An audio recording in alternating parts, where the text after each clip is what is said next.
Olá, você confere agora notícias que são destaque no Senado Federal. A CPI da pandemia ouviu Luiz Paulo Dominguete, representante de uma empresa que teria tentado vender vacinas AstraZeneca para o Ministério da Saúde. Dominguete disse que em fevereiro deste ano recebeu um pedido de propina do então diretor de logística do Ministério, Roberto Dias, para conseguir vender os imunizantes e que, não concordando com a atitude, desistiu da venda.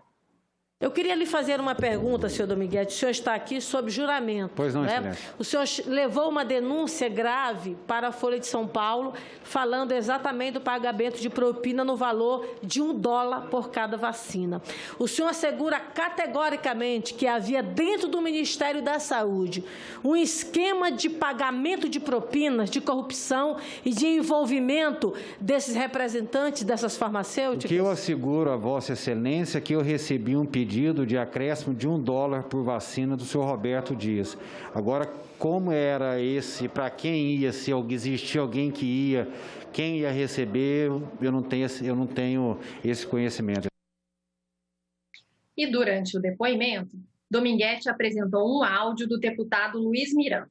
O fato gerou tumulto e o celular do depoente foi apreendido para a perícia. Após confirmar pedido de propina em seu depoimento, o empresário Luiz Paulo Dominguete apresentou um áudio em que o deputado federal Luiz Miranda fala sobre a negociação de algum produto. Inicialmente, o depoente sugeriu que Luiz Miranda estaria tentando intermediar a compra de vacinas. Vou falar direto com o cara vai pedir toda a documentação do comprador. O comprador meu já está de saco cheio disso.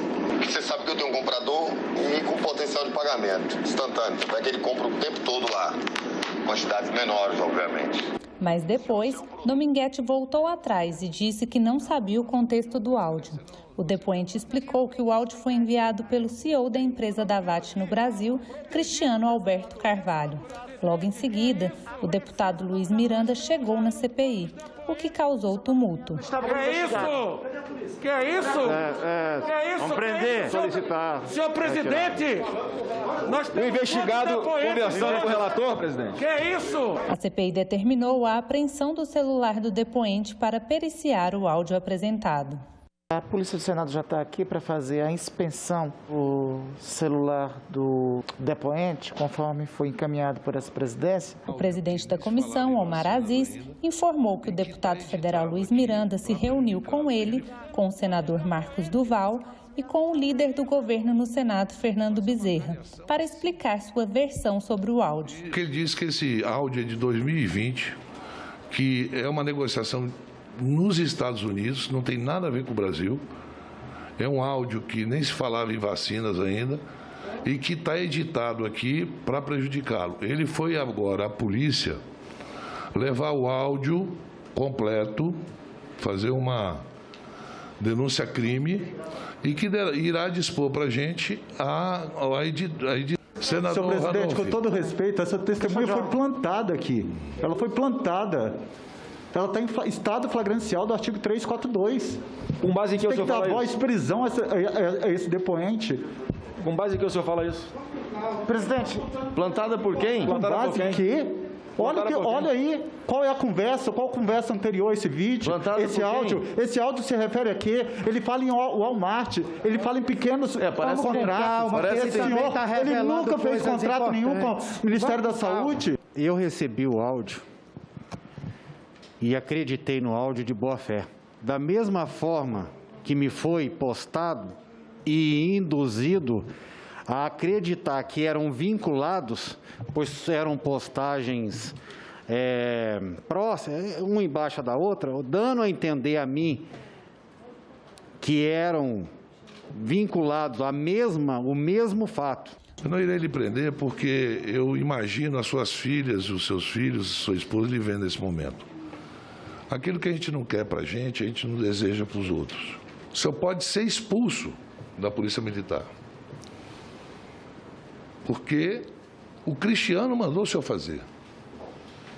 Então, o fato de ter tido uma reunião com 2 coronéis e com o Roberto já é um fato gravíssimo. E eles terem lhe dito que queriam uma propina é super grave.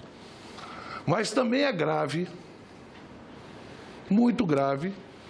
O senhor emitiu um vídeo aqui, um áudio. Vamos ter que trazer o Cristiano aqui, juntamente com o senhor, juntamente com o Roberto, juntamente com outras pessoas, para a gente fazer uma cariação a 5. Durante a semana, a CPI já havia aprovado a convocação de Roberto Dias, ex-diretor de logística do Ministério da Saúde, e também a convocação do líder do governo Bolsonaro na Câmara, deputado Ricardo Barros. Ele foi citado em depoimento do deputado Luiz Miranda à CPI como responsável por pressões do Ministério da Saúde para a aquisição das vacinas indianas Covaxin. A CPI ouviu também o empresário Carlos Wizard. Ele negou a existência de um gabinete paralelo e, amparado por decisão do STF, se recusou a responder os questionamentos dos senadores. A reunião durou mais de 5 horas. Logo no início do depoimento, o empresário disse não ter conhecimento da existência de um suposto gabinete paralelo de aconselhamento do presidente Jair Bolsonaro. Se porventura esse suposto governo paralelo existiu, ou melhor, gabinete paralelo existiu, eu jamais tomei conhecimento ou tenho qualquer informação a esse respeito. O empresário explicou que conheceu o ex-ministro da Saúde, Eduardo Pazuello, em uma missão humanitária no estado de Roraima. Nós fomos acolher os refugiados venezuelanos que atravessaram a fronteira do seu país, num estado caótico, e entraram no Brasil em busca de acolhimento. Wizard justificou o fato de não ter comparecido à CPI no dia 17 de junho. Em março desse ano, me ausentei do país, especificamente no dia 30 de março, muito antes da instauração dessa CPI, muito antes do próprio Supremo Tribunal ter autorizado esses trabalhos. Após a fala inicial, o empresário recorreu ao habeas corpus expedido pelo STF e optou por permanecer em silêncio e não responder o questionamento dos senadores. O senhor tinha relacionamento prévio com o presidente da República? Me reservo o direito de permanecer em silêncio. Com que frequência o senhor se encontrava, então, com o presidente da República? Me reservo ao direito de permanecer em silêncio. O senhor tem algum grupo de apoio que se dedica ao tema da pandemia? Me reservo ao direito de permanecer em silêncio. O seu silêncio nesses casos, eles não serão definitivos nem esclarecedores, né? Porque nós teremos, em função da investigação que fazemos, acesso a todas as informações, a todos os instrumentos legais que podem colaborar com essa investigação. Vossa Senhoria e os advogados que o acompanham saberá muito bem discernir as intimidações exageradas e algumas banais que estão sendo feitas no âmbito desta CPI. Eu peço à mesa que recorra da decisão do ministro Barroso em relação ao habeas corpus que concedeu a Vossa Excelência e lhe concedeu o direito de vir aqui e ler uma única frase. Você não pode ficar impune. Você não pode ficar impune em nome de 516 mil vidas. Você não pode rir disso. Presidente. A defesa de Carlos Wizard disse que vai apresentar espontaneamente os dados de sigilo fiscal e bancário do empresário à CPI. O colegiado já havia aprovado as quebras dos sigilos bancário, fiscal, telemático e telefônico de Wizard. Na terça-feira, a CPI da pandemia ouviu Fausto Vieira Júnior. Ele foi o relator da CPI da Assembleia Legislativa do Amazonas, que investigou irregularidades na saúde do estado. Segundo o deputado Fausto Júnior, a mistura de corrupção e incompetência fez da saúde do Amazonas uma bomba relógio. A pandemia foi o estopim. A comissão revelou não apenas esquemas de corrupção, como as irregularidades na compra dos respiradores em uma loja de vinhos, mas também demonstrou que o modus operandi da Secretaria de Estado de Saúde era absolutamente temerário, uma vez que os serviços eram prestados de maneira informal e com favorecimento financeiro a diversas empresas.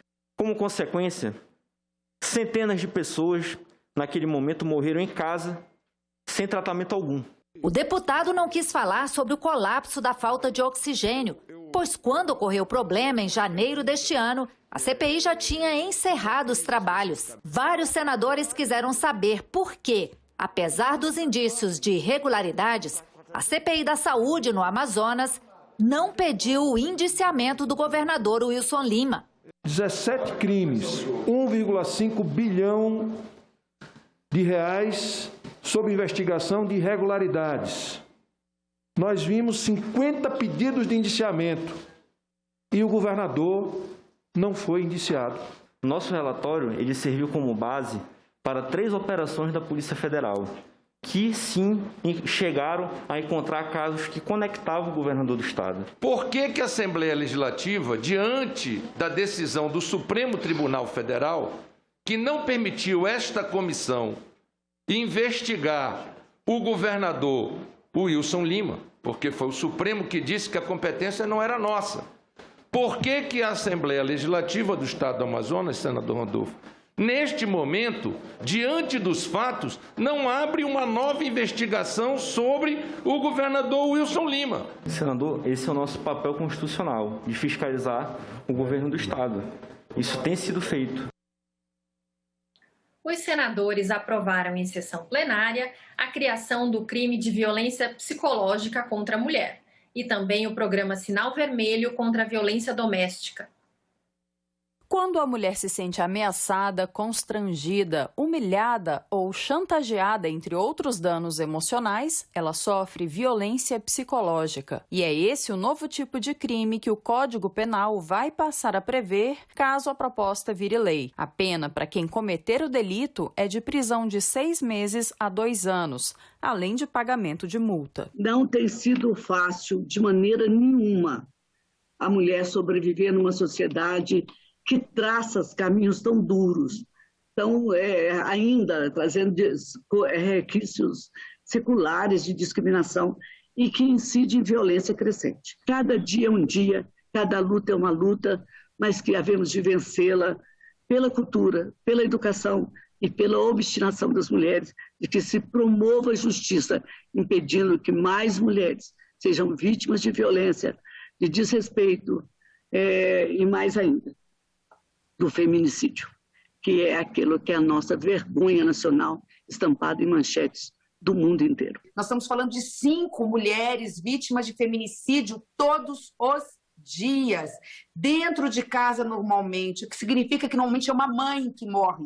2, 3, 4, 5 mães normalmente, 4 ou 5, que morrem todos os dias.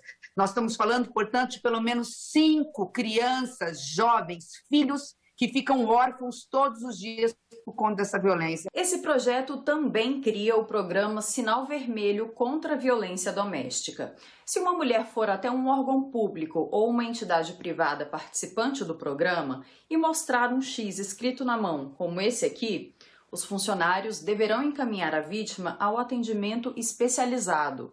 O objetivo é possibilitar um canal silencioso para que a mulher possa fazer uma denúncia e ser atendida de forma imediata. É que muitas vezes a mulher vive em tamanho estado de opressão e medo, sendo tão constantemente vigiada que não tem liberdade sequer para acionar a polícia ou em outros órgãos de atendimento à vítima pedir socorro. Esse projeto de lei de autoria da deputada Margarete Coelho, do Piauí, é muito oportuno e vai no sentido da gente combater essa chaga tão grande que tem na nossa cultura, desse machismo desenfreado que oprime a mulher.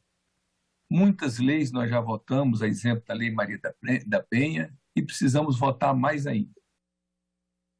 Outra aprovação em plenário foi a da proposta que traz alternativas de prova de vida aos beneficiários do INSS. O texto ainda precisa passar pela análise da Câmara dos Deputados. Aposentados e pensionistas do Instituto Nacional do Seguro Social poderão realizar a prova de vida anual de outras formas e não somente com a ida a agências do INSS. É o que prevê projeto aprovado pelos senadores. A prova de vida é um drama para a maioria dos idosos. Beneficiários da Previdência Social principalmente neste momento de pandemia. Os idosos e também os que se encontram doentes ou pessoas com deficiência, em especial, caso precisem comprovar sua existência, são submetidos, não raras vezes, a longas filas, aglomerações, gente sem máscara, pedintes e golpistas em agências financeiras, além de riscos, naturalmente, de se contrair o coronavírus. Nada mais justo que se busquem alternativas que propiciem um tratamento mais humanizado aos segurados da Previdência Social, não tendo eles que se submeterem, muitas vezes, a situações humilhantes e prejudiciais à sua saúde e integridade física por ocasião da prova de vida. A comprovação de vida dos beneficiários do INSS poderá ser feita por simples remessa por meios eletrônicos ou pelos correios, de atestado médico para endereços disponibilizados pelo INSS, com os dados de identificação do beneficiário e do profissional que identificou o interessado. Nos municípios onde não houver médicos, pela entrega de formulário padrão emitido pelo INSS, subscrito por 2 testemunhas, preenchido pelo interessado e entregue em agências lotéricas ou agências dos Correios. Ou, também na falta de médico, outras autoridades poderão dar prova de vida dos cidadãos da localidade, assumindo responsabilidade por seus atos na forma do regulamento. Que as pessoas que precisam de fazer a prova de vida tenham um tratamento mais digno, mais respeitoso, né? Não sejam tratados como uma mercadoria quando adentram a agência bancária. Os senadores aprovaram ainda a inclusão automática de consumidores de baixa renda na tarifa social de energia elétrica. O texto retorna à Câmara dos Deputados. O motivo do projeto é uma lacuna na Lei 12.212, que trata do benefício. O parecer traz a informação de que não é possível saber se atualmente as famílias de baixa renda estão sendo comunicadas do direito à tarifa social de energia elétrica pelo Estado e pelas distribuidoras. Por isso, uma das modificações é na atribuição do Poder Executivo. Além de compatibilizar e atualizar a relação dos inscritos no CAD único que fazem jus à TSEE, tenha também a atribuição em articulação com as distribuidoras de inscrever o beneficiário automaticamente na taxa social de energia elétrica. O senador Carlos Portinho apresentou uma emenda que não foi acatada pelo relator.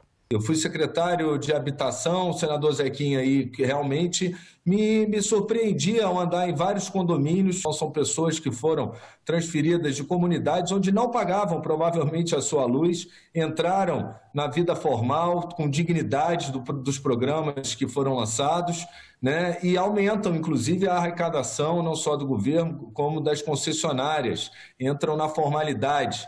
E tem famílias que são sorteadas justamente pela sua renda, né? E são famílias que fazem jus ao programa habitacional de interesse social, habitação social. Me parecia até lógico que elas automaticamente, pelo endereço dos seus relógios, né, já fossem privilegiadas com esse benefício que traz justiça social, não é privilégio. Eu queria, nesse momento aqui, dar um panorama mais amplo da posição do Ministério de Minas e Energia, contrário à aprovação, não é, da emenda, porque ela amplia o universo de benefício e estimula os governos locais a atuarem com motivações políticas também. Isso é óbvio. Os dois fatores tendem a pressionar as tarifas, prejudicando naturalmente os demais consumidores. Então, eu queria nesse momento aqui pedir a compreensão de todos. A pessoa pode morar aonde for, o que deve realmente fazer a diferença é a sua renda, e a sua renda ela é comprovada e declarada através do CAD único. Portinho, então, pediu que a sua sugestão fosse votada separadamente e teve a aprovação do plenário. Determina a Secretaria-Geral da Mesa que mostre no painel o resultado. Votaram sim 50 senadores, não 22 senadores. Está aprovada a emenda número 6. Discussão do substitutivo em turno suplementar. Encerrada a discussão sem emendas, o substitutivo é dado como definitivamente adotado, sem votação. As adequações de técnica legislativa serão apostas aos autógrafos da matéria, dispensada a redação final. Aprovado o substitutivo com a emenda número 6. A matéria retorna à Câmara dos Deputados. Foi prorrogado por mais 120 dias o funcionamento da Comissão Temporária do Senado, que acompanha as ações de enfrentamento à pandemia de Covid-19. Essa prorrogação foi aprovada pelo plenário do Senado nesta semana. E apesar do aumento do número de casos de Covid-19, o baixo comparecimento de gestantes aos postos de vacinação preocupa médicos e autoridades sanitárias. 2 meses atrás, a Anvisa suspendeu o uso da vacina de Oxford AstraZeneca em gestantes e puérperas após um caso suspeito de trombose. Os outros imunizantes, porém, permanecem recomendados para grávidas em qualquer fase da gestação e no puerpério, que é o período de 45 dias após o parto. Grávidas com comorbidades deverão apresentar um relatório do médico responsável pelo pré-parto. Tanto a Pfizer quanto a Coronavac são seguras para serem tomadas em qualquer período da gestação. O risco de contrair a doença e a gravidade da doença é muito maior do que o risco de alguma complicação decorrente da vacina. Portanto, é recomendado que as gestantes sejam vacinadas e continuem seguindo as medidas de segurança, como o uso de máscara, isolamento social, distanciamento e o uso do álcool gel. Apesar das recomendações do Ministério da Saúde, da Anvisa e do Conselho Nacional de Secretários de Saúde, o baixo comparecimento de gestantes e puérperas aos postos de vacinação é preocupante. E não é para menos. Até 17 de junho, 1.412 grávidas e puérperas haviam falecido por Covid-19 desde o início da pandemia. Mas se em todo o ano passado as mortes foram 453, em 2021 já somavam 959. A letalidade mais que dobrou, de 7,4% para 17%. Mesmo com o aumento do número de casos, apenas 6% desse grupo de mulheres tomaram a primeira dose. Acompanhada pelo papai Samuel e o bebê Nicolas, de 17 dias, Ana Paula teve dificuldades no agendamento em Brasília. Ouviu muitos boatos sobre vacinas, mas não desistiu. A gente que é gestante puérpera só quer se vacinar, se proteger e proteger o bebê, né? Mas assim, graças a Deus deu certo, mas só tinha 2.400 doses. Eu conheço pessoas que não conseguiram agendar para hoje, aqui no Distrito Federal, né? Não sei nos outros estados. E você tentou outras vezes aqui também? Não, porque não estava liberado. O sistema do agendamento do DF não permitia as gestantes e puérperas agendarem, só a partir de ontem. Vocês ouviram muitas histórias, muitas fake news sobre vacina? Sim, muitas. Tipo? Que altera o DNA, né? Quais outras? Que pode matar... várias que a vacina não está testada ainda, não está aprovada. Foi desenvolvida em muito pouco tempo. Que elas não são seguras, né? Tem várias histórias que o pessoal circula na internet, mas que não correspondem necessariamente à realidade, né? A sensação é de alívio, né? E um pouco de esperança, né? Em tempos de tantas incertezas, né? Pelo menos a gente pode ter uma primeira dose de esperança com a vacina, né? E protegendo a mãe, protege o filho, né? O que você diria para as mães que ouvem essas histórias, essas fake news? Qual o recado que você dá? Eu recomendo que todas as mães, gestantes puérperas, tomem a vacina, porque é a nossa maior garantia, né? Na nossa saúde e do nosso bebê. Uma vacinação de uma grávida, você acaba gerando uma imunidade dupla. Não só da gestante, como também do feto que está em formação. Da mesma forma, aquelas que estão amamentando. A partir do momento em que elas são vacinadas, pode sim transferir a imunidade através da amamentação para o neném que está no processo de desenvolvimento. A coluna Momento Eco apresenta agora os destaques da edição de julho do programa Eco Senado, que estreia neste fim de semana. A divulgação do relatório anual do desmatamento, elaborado pelo projeto MAP Biomas, é um dos temas do programa. O engenheiro florestal Tasso Azevedo coordena o projeto MAP Biomas, que reúne dados sobre o desmatamento em todos os biomas brasileiros. De posse dessas informações, coletadas por diversas instituições, como, por exemplo, o Instituto Nacional de Pesquisas Espaciais, um minucioso relatório é elaborado e disponibilizado para o público. No início de junho, o MAP Biomas divulgou o relatório do desmatamento em 2020. E nós conversamos com Tasso Azevedo sobre os números deste relatório. Em todo o Brasil, o desmatamento aumentou 14% em 2020 em relação a 2019,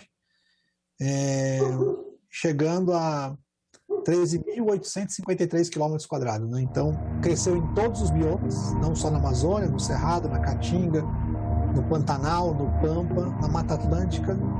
Em todos os casos, a gente teve aumento do desmatamento no ano passado. A gente tem evidências de ilegalidade em praticamente 99% de tudo que foi desmatado no Brasil no ano passado.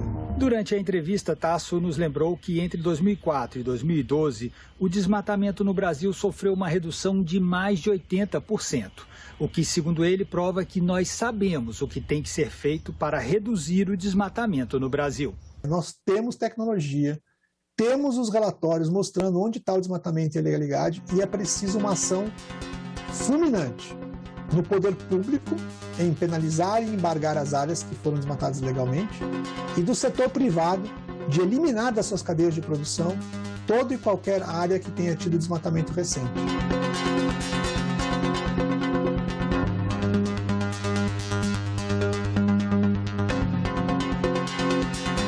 O programa Ecocenado estreia no sábado e no domingo, sempre às 9 da manhã e às 4 da tarde. E essa foi a coluna Momento Eco de hoje.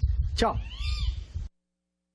A partir de segunda-feira até sexta, 9 de julho, o Senado vai fazer um esforço concentrado para votações. Entre as atividades estão previstas sabatinas com indicados a cargos públicos. E nós ficamos por aqui. Você pode rever as reportagens desta edição na nossa página na internet, senado.leg.br/TV. Inscreva-se também no nosso canal no YouTube. O endereço é youtube.com/TV Senado. Obrigada pela companhia e continue sintonizado aqui na TV Senado.